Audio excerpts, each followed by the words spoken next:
What's going on, everybody? It's the Home Theater Hobbyist here. And over the past several years, we have seen the launch of a lot of streaming media services. Hulu, YouTube TV, of course, Netflix has been out there for a while, Amazon Prime Video, Apple TV Plus, Disney Plus, Fubo TV.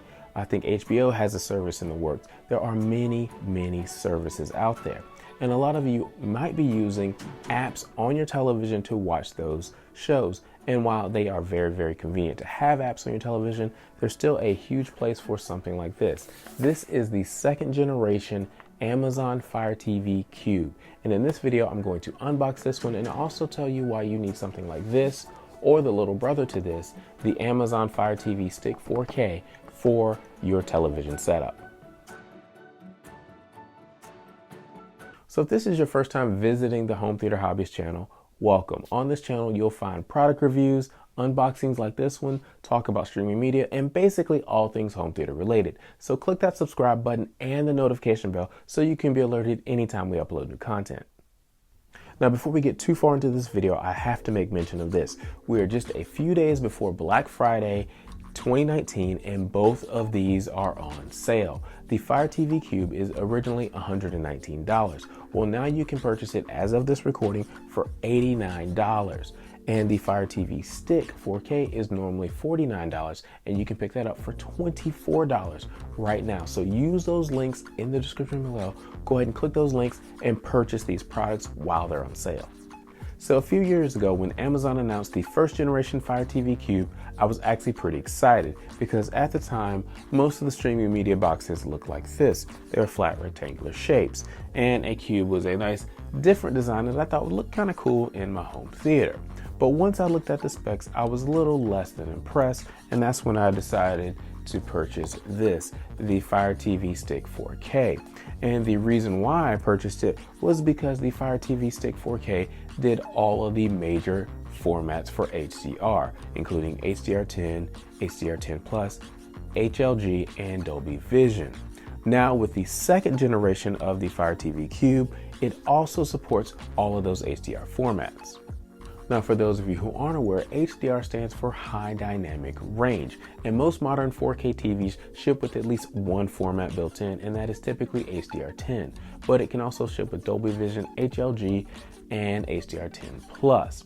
Now, high dynamic range means you get brighter specular highlights within any given scene. So for instance, if you're watching a movie and there's a nice dark space backdrop, well, you get a lot more twinkle in the stars that you can see. It's brighter and it looks more natural and more pleasant to the eye. It is definitely a picture quality improvement. So some of you may be asking, what's the difference between the Cube and the Fire TV Stick 4K? And the main difference is the Cube comes with Amazon's Alexa built in. So you can ask a question in your room and she will respond from this box. Whereas with the Stick 4K, you have to ask it into the remote while the TV's on and she will respond that way. In the intro, I mentioned there are reasons to purchase a streaming media device versus using the built-in apps on your television. And the first reason is app updates. Apps will more likely be updated on a platform like this much more frequently and more longer term than your television apps. Television manufacturers are not incentivized to update the apps. They're incentivized to sell you more television. So 5 or 6 years down the line, they're probably going to want to sell you a new TV versus updating those apps. And the second reason is, again, apps. When new apps come out, let's say HBO comes out with an app or NBC or another service comes out with a new app, it'll probably be added to a platform like this one versus your television. Again, because television manufacturers are incentivized to sell you new TVs with the latest apps versus updating their old television. Okay, enough of all that stuff. I want to go ahead and let's unbox this thing because I want to see how this thing looks out of the box and of course connect it to my television. So here it is, we have the box. There's not a whole lot to say about it. It's about the size of Kleenexes, but it's not as square as a Kleenex is. It's a little bit more rectangular, and that is taller than it is wider. It weighs, you can pick it up with your hands. There's nothing wrong with that. And you've got this piece of tape at the bottom that lets go, and I think it just pops open. So I'm going to pull this tape. There we go. And open it out. So here at the top, you've got the little Amazon symbol, and right here, so you guys can see, we have the Fire TV Cube. Interesting. It's not small, but it's not big either. I mean, you think of it as maybe, let's say, 30 to 50% bigger than your standard Rubik's Cube. It's not much bigger than a Rubik's Cube. And the bottom of the box, you got some manuals. More manuals. That looks there. This is probably the power adapter. Power adapter. IR sensor. And Ethernet adapter.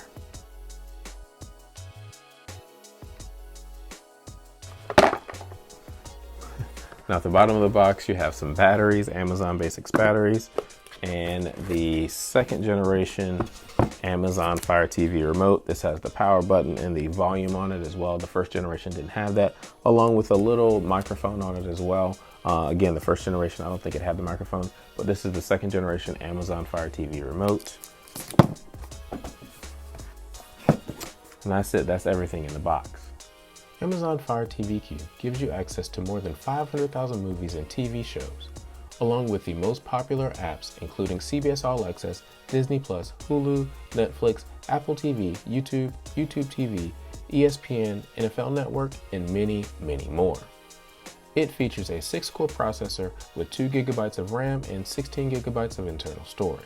It supports Bluetooth 5.0 plus low energy and Wi-Fi support up to 802.11 AC.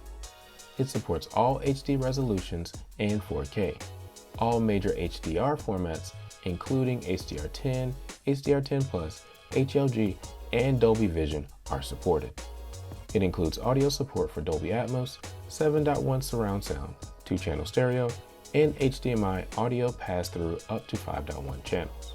It features Amazon Alexa with a built-in speaker to interact without having to turn your television on. It stands 3.03 inches tall, 3.39 inches wide, and 3.3 inches deep, and it weighs 1.03 pounds.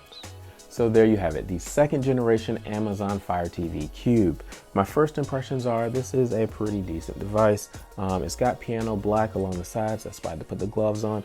Wanted to keep the fingerprints off. But it's about, let's say, 40% larger than a Rubik's Cube, and it's got some decent weight to it. It's not heavy, but some decent weight, so you could use it as a paperweight if you wanted to. Along the top, you've got several different holes here, and I assume that is the far-field mics for Amazon's Alexa. And you have 4 different buttons, plus minus, which are probably volume buttons, and you also have a button here, which is, I guess, a microphone mute button, and an input or a menu selection over there on the other side. On the bottom, you have 4 standoffs in each corner, so if you sit this on a table or any kind of surface, it stands off of the table just a little bit. And you also have a grill down there at the bottom, and I assume that is the Amazon Alexa speaker. But again, I'll find that out once I plug everything up, and we'll talk about that in my full review. Now, I don't typically like to recommend products before I review them, but I am going to recommend this for 2 reasons. Number one, as I said earlier, this is on sale right now. It's about $30 off, so go ahead and pick this up, or the Fire TV or the Fire TV Stick 4K. Any of those are on sale, so go ahead and pick them up. Use those links in the description below. But also, because I have used and I'm still using the Fire TV Stick 4K, and this is very similar except it has Amazon Alexa, I expect this will do well in the home theater environment. But again, I will talk about that in the full review, and I will also talk about my experience with Alexa in the full review. So if you have any comments about this or questions, put those in the comment section below. Also, remember to like and subscribe. Thank you guys for watching. We'll talk to you next time.